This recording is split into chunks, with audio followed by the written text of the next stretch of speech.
Hello class 12 students. Last time हमने सीखा था कि एम्पिरिकल फार्मूला कैसे हम कैलकुलेट करते हैं। उसके बाद मैंने एक टॉपिक और आपके साथ डिस्कस किया था, लिमिटिंग और एक्सेस रिएजेंट का। आज का हमारा फर्स्ट चैप्टर का टॉपिक है मॉलिक्यूलर फार्मूला हम कैसे निकालते हैं। ठीक है, और मॉलिक्यूलर फार्मूला निकालने के लिए हमें एम्पिरिकल फार्मूला भी आना चाहिए, जो कि लास्ट लेक्चर में मैंने बता दिया था। अभी हमें मॉलिक्यूलर फार्मूला निकालना है, लेकिन दोबारा से एम्पिरिकल फार्मूला की हेल्प से ही निकलेगा वो। देखो, जब भी हमें मॉलिक्यूलर फार्मूला निकालना होता है तो सबसे पहले एम्पिरिकल फार्मूला कैलकुलेट करना पड़ता है। ठीक है, एम्पिरिकल फार्मूला कैलकुलेट करने के लिए क्या रूल है वो देखेंगे। जिसने नहीं भी लास्ट लेक्चर पढ़ा है यही पढ़ लेगा तो दोनों कवर हो जाएंगे। एम्पिरिकल फार्मूला कैसे निकालेंगे, देखो ये क्वेश्चन दे रखा है आपको कि कोई एक कंपाउंड है जिसमें परसेंटेज कंपोजिशन दी है। किसी कंपाउंड में कार्बन 54% है, हाइड्रोजन 9.09% है, ऑक्सीजन 36.36% है और उस कंपाउंड की वेपर डेंसिटी है 44। पहले बता दूं वेपर डेंसिटी क्या होती है। वेपर डेंसिटी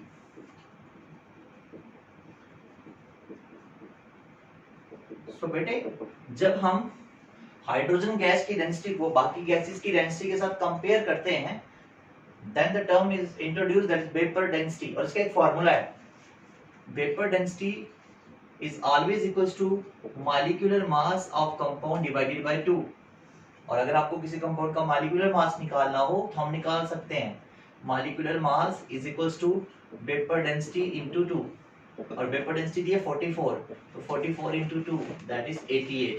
तो इस क्वेश्चन में जो कंपाउंड होगा उसका मॉलिक्यूलर मास भी गिवन है, मतलब हमने निकाल लिया। कितना आया वो मॉलिक्यूलर मास आ गया 88।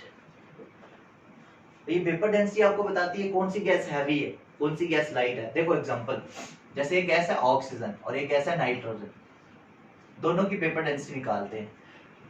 तो वेपर डेंसिटी का फॉर्मूला है molecular mass divided by 2। Oxygen का मास कितना होगा 32 डिवाइडेड बाय 2 और नाइट्रोजन का 28 डिवाइडेड बाय 2। एक ऑक्सीजन का 16 होता है ना, इसलिए 2 का 32 है, तो ये कैलकुलेट करके आएगा 16 और ये आएगा 14। तो आप बोलेंगे ऑक्सीजन हैवी होती है, नाइट्रोजन लाइट होती है, क्योंकि इसकी वेपर डेंसिटी ज्यादा है और इसकी वेपर डेंसिटी कम है। जल्दी से इसका भी एक स्क्रीनशॉट ले लो। ठीक है,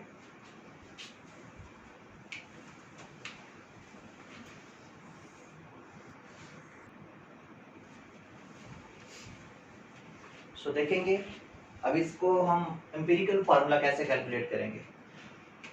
तो एम्पिरिकल फार्मूला कैलकुलेट करने के लिए सबसे पहले लिखेंगे एलिमेंट कौन सा है, ठीक, उसका मास कितना है, उसकी परसेंटेज कितनी दे रखी है, फिर आपने उसके मोल्स निकालने होते हैं। ठीक है, पहले मोल्स निकालने के बाद मोलर रेशियो। देखो ये एम्पिरिकल फार्मूला निकालना है, तो एम्पिरिकल फार्मूला निकालने के लिए ये रूल्स हैं। सबसे पहले एलिमेंट देख लो, पहला कार्बन, फिर हाइड्रोजन और फिर ऑक्सीजन। मास कितना होता है कार्बन का 12, हाइड्रोजन का 1 और ऑक्सीजन का 16। परसेंटेज कितनी दी है कार्बन की 54, हाइड्रोजन की 9.09 और ऑक्सीजन की 36.36। अब मोल्स कैसे निकालने हैं, given mass upon molecular mass, और गिवन ये है given upon molecular, given percentage by mass ले लेते हैं हम इसको। सो गिवन मास कितना है 54/12, then 9.09 divided by 1, 36.36 divided by 16। ठीक है, अब डिवाइड कर लो, तो ये नियर अबाउट 12 4 64 होते हैं, 12 4 48, तो 4 आएगा 4.48 एंड 6 बच गए, डेसिमल लगा 60 हो गए, 5 आ गए, इसके बाद 5 4.5 3 ऐसा कुछ, ये आएगा 9.09 और ये कितना आएगा 16 2 32 पॉइंट, ये इतना आता है। तो ये आ गया। मोलर रेशियो कैसे निकालते हैं बेटे, मोल्स कैसे निकले, given weight upon molecular weight, given weight क्या था ये और मॉलिक्यूलर वेट ये, इसका डिवाइड कर दिया। मोलर रेशियो कैसे निकलती है, इन तीनों को जो सबसे छोटी वैल्यू उसके साथ डिवाइड कर दो, मतलब सारी वैल्यूज को सबसे छोटी कौन है 2.27, इसके साथ तीनों को डिवाइड कर दो तो क्या आएगा 4.53 डिवाइडेड बाय 2.27, तो ये कितना आएगा नियर अबाउट 2, 9.09 डिवाइडेड बाय 2.27, ये कितना आएगा 4, और 2.27 डिवाइडेड बाय 2.27 ये कितना आएगा 1, सो आपकी क्या आ गया 241।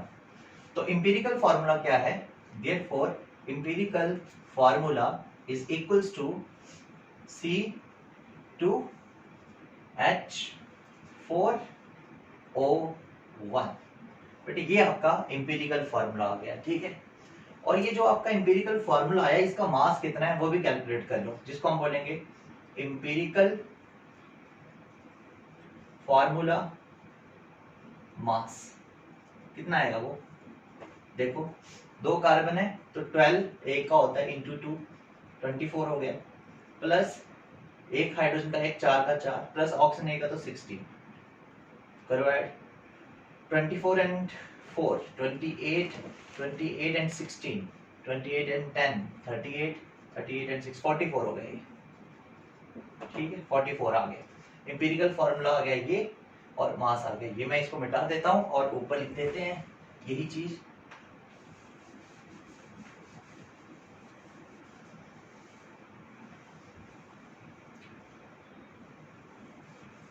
देखो अभी एम्पिरिकल फार्मूला ये है और एम्पिरिकल मास ये है इस फार्मूला का। अब आपने इसकी हेल्प से मॉलिक्यूलर फार्मूला कैसे निकालना है, तो बेटे मॉलिक्यूलर फार्मूला जो होता है always equals to n into empirical formula, और ये n क्या है, n is equals to molecular mass upon empirical formula mass, ठीक है। मॉलिक्यूलर मास क्या है तो वो हमने शुरू में कैलकुलेट किया था 88 है, अपॉन एम्पिरिकल फार्मूला मास, तो ये एम्पिरिकल फार्मूला था इसका मास आया 44, ठीक है। तो इसको जो डिवाइड करके आएगा 2, यही आपका n है, ठीक। तो क्या बना मॉलिक्यूलर फार्मूला, फिर molecular formula is equals to 2 into empirical formula that is C2H4O1, तो 2 से मल्टीप्लाई कर दो तो क्या आ गया, 2 कार्बन पहले से 2 से मल्टीप्लाई हुआ C4H8O2, ठीक है बेटे। तो ये आपका आंसर होगा। तो मॉलिक्यूलर फार्मूला किसके बराबर होता है, यहाँ पे आप याद रखना हमेशा, molecular formula is equals to n into empirical formula, ठीक है। तो molecular formula is always equals to n into empirical formula, और n कैसे निकालेंगे, मॉलिक्यूलर मास जो कि क्वेश्चन में गिवन होगा डिवाइडेड बाय एम्पिरिकल फार्मूला मास। तो सबसे पहले एम्पिरिकल फार्मूला निकाल दीजिए, उसका मास निकाल के रख दो, यहाँ यूज होगा, ठीक। तो इस तरह से हम एम्पिरिकल फार्मूला कैलकुलेट कर लेते हैं। चलो एक क्वेश्चन और ट्राई करते हैं, सबसे पहले इसको आप नोट कर लीजिए।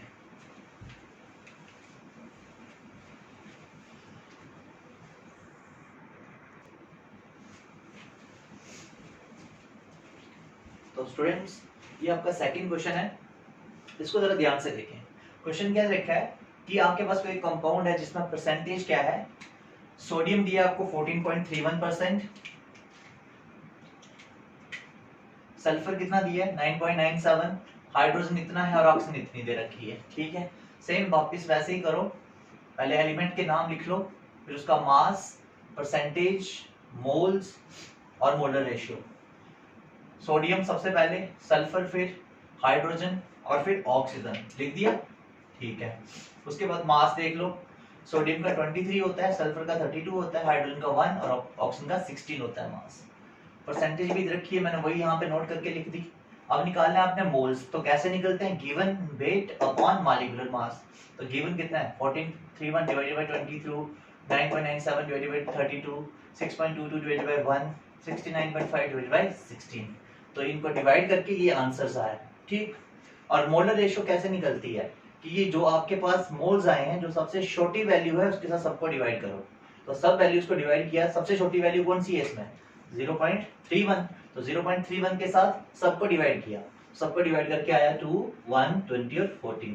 तो सोडियम कितने आए 2, तो Na2, S कितने आए 1, तो S1, H कितने आए 20, तो H20, और O कितने आए 14, तो O 14। यही इसका एम्पिरिकल फॉर्मूला है। और जब हमने इसका मास कैलकुलेट किया, 2 सोडियम 23 into 2, सल्फर 1 है तो 32, हाइड्रोजन 20 है तो 20 into 1, ऑक्सीजन 14 है तो 16 into 40, तो ये भी आया 322। और आपको क्वेश्चन में मॉलिक्यूलर मास भी कितना था 322। अब आपको पता है जब आप मॉलिक्यूलर फॉर्मूला निकालोगे तो एक फार्मूला है N into empirical formula. N क्या होता है, molecular mass upon empirical formula मास, एम्पिरिकल फार्मूला का मास। मॉलिक्यूलर मास कितना है 322, लिख दिया। एम्पिरिकल फार्मूला मास, जो एम्पिरिकल फार्मूला का मास आया 322, वो भी लिख दिया, into empirical formula. Empirical formula हमारा ये था, जब इनको डिवाइड करा तो आंसर 1 आया। मतलब जो आपका इस क्वेश्चन में एम्पिरिकल फार्मूला था वही आपका मॉलिक्यूलर फार्मूला भी है, ठीक है। मतलब इस क्वेश्चन में जो आपका एम्पिरिकल फार्मूला था वही आपका मॉलिक्यूलर फार्मूला है। चलो इस क्वेश्चन में थोड़ा कुछ एक्स्ट्रा करते हैं। आपको ना इसी क्वेश्चन में क्या बोला हुआ है कि जितने भी ऑक्सीजन है, जितने भी हाइड्रोजन है, वो सारे के सारे वाटर की फॉर्म में प्रेजेंट है, ठीक है। इसको मैं यहां से मिटा रहा हूं।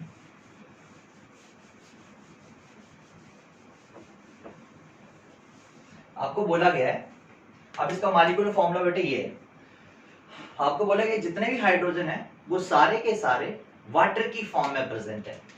तो ये इसका फॉर्मूला मैं यहां पे पहले लिख रहा हूं, Na2SH20 and O14।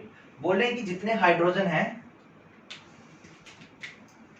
ये वाले, ये सारे वाटर की फॉर्म में प्रेजेंट है। तो चलो देखते हैं कितने वाटर बन सकते हैं। एक वाटर में 2 हाइड्रोजन होते हैं, तो 20 हाइड्रोजन है तो 10 वाटर। तो आप पहले ना अलग करके 10 वाटर लिख लो।